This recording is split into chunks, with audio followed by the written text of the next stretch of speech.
네, 오늘 마지막 갈래인 교수 갈래 다듬이에 대해서 설명을 하도록 하겠습니다. 자꾸 소리가 녹음이 안 돼 갖고요. 벌써 세 번째 다시 녹음하고 있습니다. 이 작품은 다듬이를 소재로 해서 어린 시절의 추억을 회상한 수필입니다. 작가의 개성을 그래서 잘 살펴볼 수가 있는데요. 작가의 추억이 잘 나열이 되어 있고요. 이 추억을 쓸 때 고유어를 잘 살려 쓰고 있고 간결하고 소박한 표현을 통해서 그 개성들을 느껴볼 수 있습니다. 그래서 여러분들이 이 작품의 주제와 표현을 통해서 그런 개성도 주목해서 감상할 수 있고요. 수필의 결문과 특성도 잘 살펴보고 더불어 전통 문화가 사라져가는 현대사회에 대한 비판적 사고도 이제 해볼 수가 있습니다. 자, 이제 시작하겠습니다. 이것도 역시 처음, 중간, 끝 이렇게 세 개로 나눠볼 수 있는데요. 여기 소제목이 있고 경쾌하고도 청량하던 맞다듬이질 소리라는 부분이 있고요. 이제 여기부터 네, 처음입니다. 처음. 우리 집에는 다듬이돌 하나가 있다. 방망이도 두어 개 그 옆에 놓여 있다. 이 다듬이돌과 방망이가 이제 과거 해성의 매개체가 되는 겁니다. 아내는 이따금 이 다듬이돌에다가 그 방망이로 북어를 두들긴다. 이렇게 두드려서 찢어놓은 북어 조각은 술안주 좋고 국을 끓여도 맛이 있다. 북어를 두들길 때나 이제 쓰이는 거죠, 다듬이가. 어렸을 때 우리 집에도 다듬이돌이 좋았다. 돼지머리를 삶으면 삼배보자기에 싸서 그 다듬이돌로 눌러놓았다. 그러면 고기가 고들고들 맛이 있었다. 그 돼지머리 고기를 썰어 담은 쟁반 옆에는 언제나 새우젓 종발이 하나 놓여 있었다. 자, 이제 다듬이돌에 얽힌 추억이 있고요. 다듬이질에 얽힌 추억이 있습니다. 다듬이돌에 대한 추억은 이 파란색으로 표시하도록 하겠습니다. 다듬이 여기는 다듬이돌에 대한 추억 하나 첫 번째입니다. 돼지머리를 눌러놓은 그런 추억이 있는 거죠. 그러나 다듬이돌이나 그 방망이의 본래 기능은 말할 것도 없이 다듬이질을 하는 데 소용되는 것이고, 자, 다듬이질.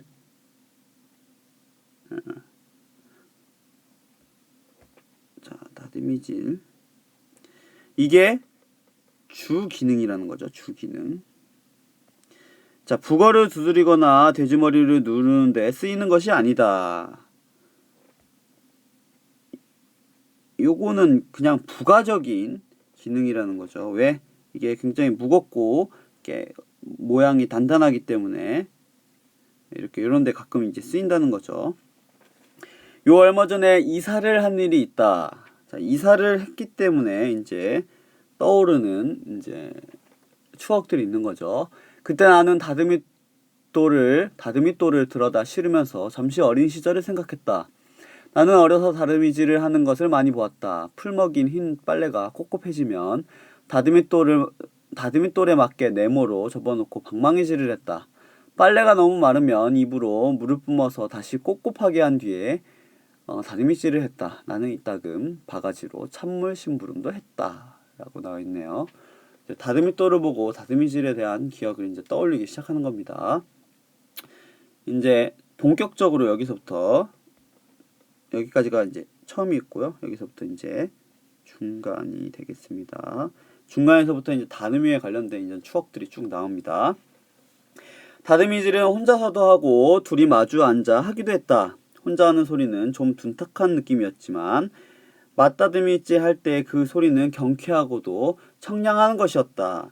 혼자 할 때는 소리가 어떻게 했냐면 둔탁했는데 이제 둘이 하면 경쾌하고도 청량하다라고 이제 얘기를 하는 거죠. 휘영청 달이 밝은 가을밤에 혼자 뒷간에 앉아있자면 마을은 온통 그 경쾌하고 청량한 다듬이 소리투성이었다. 이 색깔로 해볼까요? 자, 이게 어떤 역할을 해주냐요? 휘영청 달이 밝은 가을밤. 봄도 굉장히 낭만적이지만 이 달뜬 가을밤도 굉장히 어때요? 낭만적이죠. 설명은 다음 페이지에서 계속하겠습니다. 자, 계속 읽겠습니다. 설명 더 할 게 없네요. 소녀는 그 다듬이 소리에 취했다가 달 한 번 쳐다보고 그리고 갑자기 생각난 듯이 아랫배에다 힘을 주었다. 그 다듬이 소리와 이게 이제 이때 당시에는 퓨세식 화장실이니까 이제 지붕 위로 이제 달이 이렇게 숨으로 볼 수 있는 거죠. 그 다듬이질 소리와 달빛에 취해서 이제 자신이 화장실 뒷간에 온 목적도 이제 까먹은 거예요. 그래서 갑자기 생각나는 듯이 내가 여길 왜 왔지? 라는 이제 생각을 하게 된 거죠. 자, 이렇게 된 이유는 뭐와 뭐에 취해서 다듬이질과 질 소리와 달빛에 취했기 때문이죠. 달빛 때문에. 자, 그러다가 뒷관을 나와보면 환히 불 밝은 아랫방 문에 맞다듬질하는 그림자가 보였다. 그때 살인문 뒤에 세워놓은 수수대의 마른 잎새가 우수수 소리를 내기도 했다. 어디선가 컹컹 개짖는 소리도 들려왔었다. 여기서 얘기하는 소년이 누군지 한번 우리는 생각을 해볼 수가 있죠.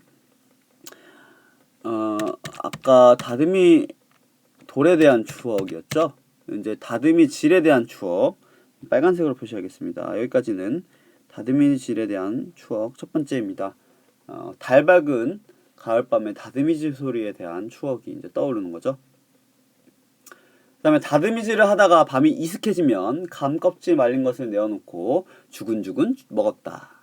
자, 도토리묵이나 메밀묵으로 밤참을 하는 일도 있었다. 그러면 소녀는 배 아픈 핑계로 홍시나 곶감을 졸랐었다. 홍시나 곶감을 먹으면 설사도 그친다고 했다. 당연히 설사가 그치죠. 여러분들 홍시와 곶감을 많이 먹으면 설사를 안 하게 되고요. 뭐에 대신 걸리냐면 변비에 걸릴 수 있습니다. 여러분 조심하시기 바래요. 여기는 두 번째 이제 추억이에요. 두 번째 추억 뭐냐면은 다듬이질에 대한 두 번째 추억이 나와 있습니다. 굉장히 다듬이질 하면은 여러분들 여기서 어떠한 것을 느낄 수가 있죠? 낭만적인 분위기와 뭔가 향수 가득한 그런 냄새가 나지 않나요? 원래 이렇게 다듬이질 소리는 고전 이제 작품들도 보면은 이 향수를 불러일으키는 그런 재재로 많이 쓰입니다. 그래서 발해 문학을 이제 얘기할 때는 그 시조가 이렇게 여러 개가 나오는데 뭐 한시나 그런 한시들 중에서 이 다듬이질에 대한 이제 한시도 있을 정도예요. 그래서 다듬이질 소리를 듣고 고향 생각이 난다. 즉 다듬이질은 우리 전통 문화입니다. 다른 나라에서는 없는. 자, 다음 페이지 보겠습니다. 자, 다듬이돌은 여름에도 차가웠다. 그래서 어린 시절 어느 날 나는 서늘한 다듬이돌을 베고 누운 일이 있다. 그때 어머니가 이거 보시고는 깜짝 놀라 나를 일으켜 앉히셨다. 다듬이돌을 베고 누우면 입이 돌아간다. 라니? 그 후 나는 한 번도 그걸 벤 일이 없다. 찬 것을 베고 누우면 안면신경이 마비될 수 있다는 말은 내가 다 커서 들은 것이었다. 다듬이돌을 보면 그때 어머니가 놀라시던 모습도 문득 떠오를 때가 있다. 보시면 아시겠지만 입 돌아간다. 자, 왜? 찬 것을 베고 누우면 안면신경이 마비될 수 있기 때문이죠. 자, 이런 거를 뭐라고 그러냐면 구안개사라고 합니다. 그래서 술 취해서 이렇게 주무시는 분들한테요. 아저씨 여기서 주무시면 입 돌아가요 라고 하는 얘기가 여기서 나오는 겁니다. 네. 자, 요 추억은 또 뭐에 대한 추억이냐? 다듬이돌에 얽힌 또 추억이에요. 그래서 차가운 다듬이돌을 베고 누워서 나를 보고 어머니께서 깜짝 놀라셨던 일에 대한 겁니다. 이거 정리하세요.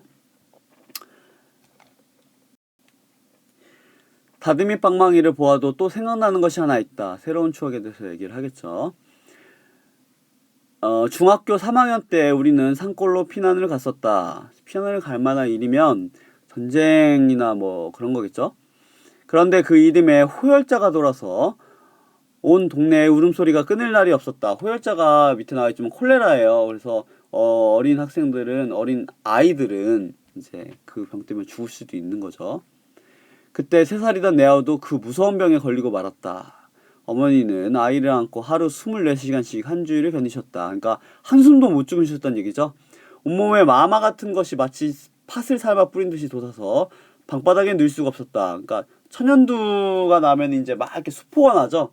그래서 누워 있으면 막 아파갖고 이제 이렇게 막 울고 하니까 안고 있는 거예요, 계속. 얼굴도 눈, 코를 분간할 수가 없고 입안도 다 터져서 쌀 한 톨을 넣을 수가 없었다.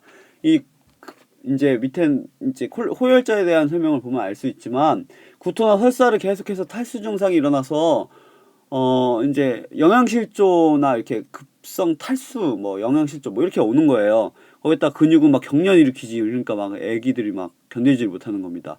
이럴 때 물이라도 먹이고 뭐라도 먹여야 되는 건데 입안도 터져서 이제 먹을 수가 없는 거죠. 그때 나는 어머니가 시키는 대로 국수를 만들었다. 우선 밀가루를 개고 그것을 다듬이 빵망이로 얇게 밀어서 가늘게 썰어다가 끓이는 것이다. 이제 국수를 끓이는 거죠. 그러면 어머니는 한 가닥씩 아우 입에 넣어주셨다. 자, 왜 그렇죠? 이제 좀 쓰면서 하겠습니다. 이걸로 하지 말고 까만색으로. 자, 왜 그러냐면 이유는 입안이 다 터졌기 때문이죠. 그쵸? 자, 그리고 아까 막 안고 있었던 이유, 24시간씩 안고 있었던 이유는 왜 그러냐? 자, 뭐가 이렇게 솟아서 누일 수가 없기 때문이죠. 자다가 문득 깨서 일어나 보면 그 어머니는 그 애를 안고 말없이 들여다보고 계셨다. 이 안고 있는 그 감정에 대해서 설명 안 하고 그냥 안고 있었다는 얘기만 하고 있어요. 왜?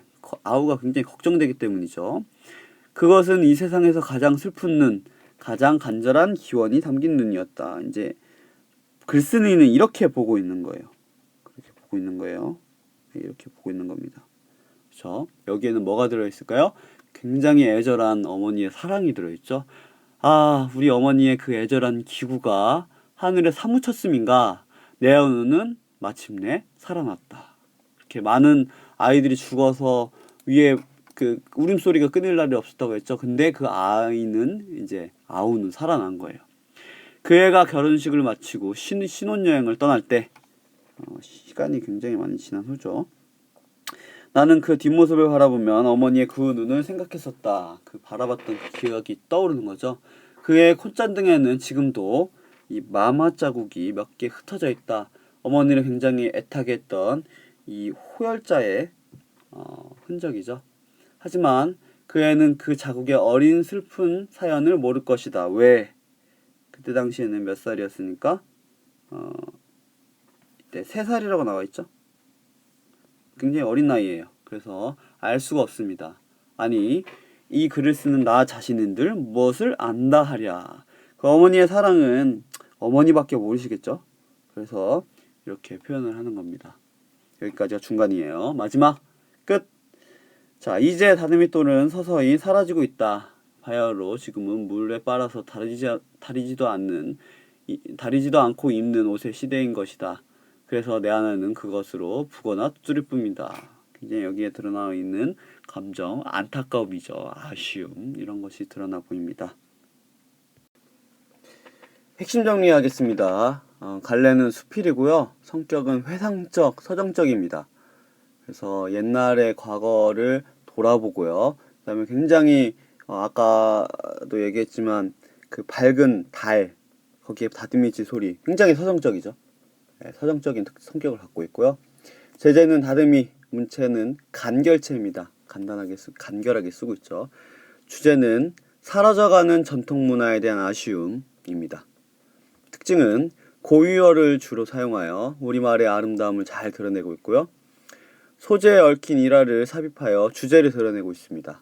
그리고 짙은 서정성으로 독자들에게 감동을 주고 있습니다. 자, 지금까지는 다듬이에 대한 다듬이라고 하는 작품에 대해서 읽어봤고요. 이거는 김진섭의 백설부라고 하는 작품입니다. 옆에 도움말 교과서를 보면 알겠지만 백설, 하얀 눈이 보여주는 경이로운 세계에 대한 감흥과 감상을 상상력을 바탕으로 쓴 작품입니다. 부라서 이것도 교술 작품이 많거든요. 교술이에요. 근데 수필은 아닙니다. 정확히 얘기하면 수필이라고 얘기하기에는 좀 어려운 부분이 있습니다. 부라고 하는 것은 고전 작품이에요. 그걸 맞춰 쓴 거기 때문에 읽으면서 좀 보겠습니다. 나는 겨울을 사랑한다. 그 겨울의 모진 바람 속에 태고의 음향을 찾아 듣기를 나는 좋아하는 자이기 때문이다. 태고의 음향이라는 것은 세속에 물들지 않는 원시 그대로의 순수한 소리를 얘기하는 겁니다. 순수한 소리. 그러나 무어라 해도 겨울이 겨울다운 서정시는 백설 이것이 정숙히 읊조리는 것이니 겨울이 이거하면 최초의 강설 내린 눈에 의해서 멀고 먼 동경의 나라는 비로소 도해까지 고요히 들어오는 것인데 자 눈이 와서 이걸로 하지 말고 이걸로 해볼까요? 눈이 와서 도해가 잠시 문명의 국악에 탈하고 그러니까 문명이라는 낡은 껍질을 벗고 라는 뜻이죠. 현란한 배기를 갈아입을 때 자 눈이 내리는 도시 도해를 의인화한 겁니다. 눈과 같이 온 이 넓고 힘차고 성스러운 나라 자, 눈에 덮인 도해가 굉장히 그러니까 눈에 덮인 도해가 순수한 자연세계라는 것을 의미하는 거죠. 나라 때문에 도해는 문득 얼마나 조용해지고 자그마해지고 정숙해지는지 알 수 없는 것이지만 이때 집이란 집은 모두가 먼 꿈속에 포근히 안기고 사람들 역시 희귀한 자연의 아들이 되어 모든 것이 일시의 원시의 시대의 풍속에 탈환한 상태로 정한다라고 합니다. 자, 요걸 통해서 사람들은 일시의 원시의 순수한 본성 여기 얘기했던 순수의 본성을 찾는다는 거죠. 온천하가 얼어붙어서 찬돌과 같이도 딱딱한 겨울날의 한가운데 대체 어디서부터 이 한없이 부드럽고 깨끗한 영혼은 아무 소리도 없이 한들한들 춤추며 내려오는 것인지 자 이거는 뭘 얘기하는 거죠? 얘가 누구죠? 얘가 바로 백설이죠? 백설을 마치 뭐 하고 있는 거예요? 의인화시키고 있습니다. 의인? 뭔가 의인화시키는 거죠. 비가 겨울이 되면 얼어서 눈으로 화한다는 것은 참 고마운 일이다. 바뀐다는 것이란 뜻이죠. 만일에 이 사견한 외롭고 쓸쓸한 삼동이 겨울 석달이 불행히도 객설을 가질 수 없다면 우리의 적은 위안은 더욱이나 그 양을 줄이고야 말 것이니 가령 우리가 아침에 자고 일어나서 추위를 참고 열고 싶지 않은 창을 가만히 밀고 밖을 한번 내다보면 이것이 무엇이야? 백설애한 자 설이나 눈따위가 내려서 희다 흰 이란 뜻이죠. 굉장히 하얀 이 세계가 눈앞에 전개 있을 때 그때 우리가 마음에 느끼는 것은 과연 무엇일까? 자, 여러분들이 문장의 길이가 다듬이와 백설부를 비교해 볼 수 있고요. 표현의 강약 비교해 볼 수 있고요. 수식의 정도 여러분들 비교해 볼 수 있습니다. 그것에 따른 효과도 굉장히 다르니까 여러분들이 한번 채워봤으면 좋겠습니다. 여기까지 하겠습니다.